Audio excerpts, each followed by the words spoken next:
Hello, hello. Welcome back to Let's Talk Ray Bradbury. It is Sunday.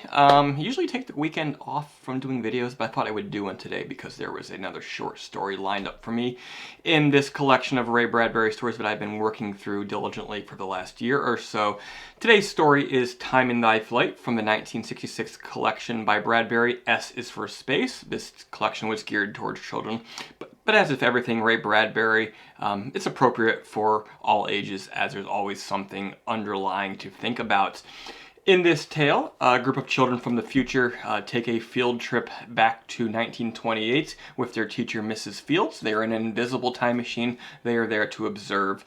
She hopes to show them the barbarism of the past. They come from a very strict, sterile, antiseptic, metal world where people live in underground cities and children are expected to work all summer and there's no summer vacation or anything fun. Christmas is gone, all of the holidays and things like that.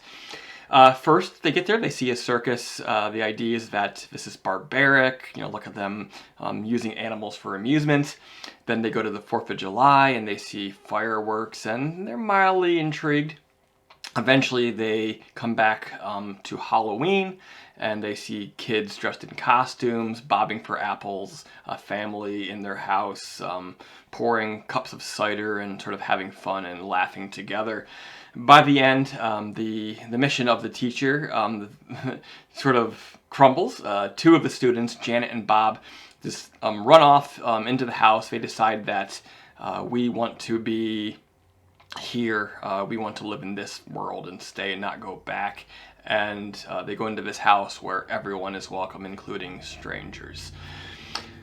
First thought on this story, being from 1966, was, is this an indictment of communism? This sort of new vision for the future, with the nanny state and sort of the dissolution of the traditional family in favor of sort of adherence to the greater good of society and some sort of overarching mission.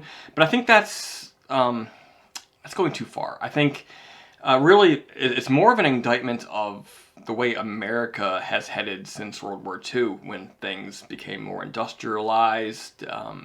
There's greater expectations put on students and everybody sort of to conform, and sort of this idea that we need to fight back against the outside world and sort of this American superiority thing, and sort of this is an example of that going too far. It's highly relevant today, I think. It's a story about kids sort of coming to understand the joys of sort of childlike, innocent, senseless entertainment. And kids today are expected to grow up way too fast. Parents like to claim that kids are growing up too fast as if it's not their fault, but it actually is being pushed on them by society. There's just too much pressure for sort of endless education. Some places school year round, and from very early on, people are being pushed towards colleges and careers and all of these things, which, the parents, they want the best for your kids, but I think one of the reasons why sort of depression and violence and all of these other things that are facing people today, I think it comes a lot from sort of the stresses being put on the young people, sort of expectation put on them to do all these things, because America must be number one and we're falling behind and all that bullshit. And I think there's a lesson to be learned here about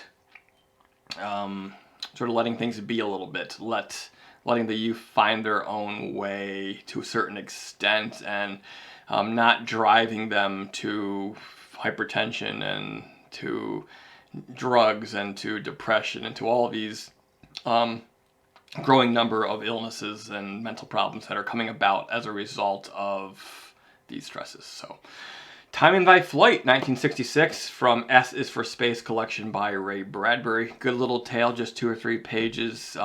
Easy read, lots to think about. I think you'll enjoy it, so go find yourself a copy somewhere. I'll be back soon with another review from Ray Bradbury. Next story in the collection is Changeling, so be sure to tune in for that.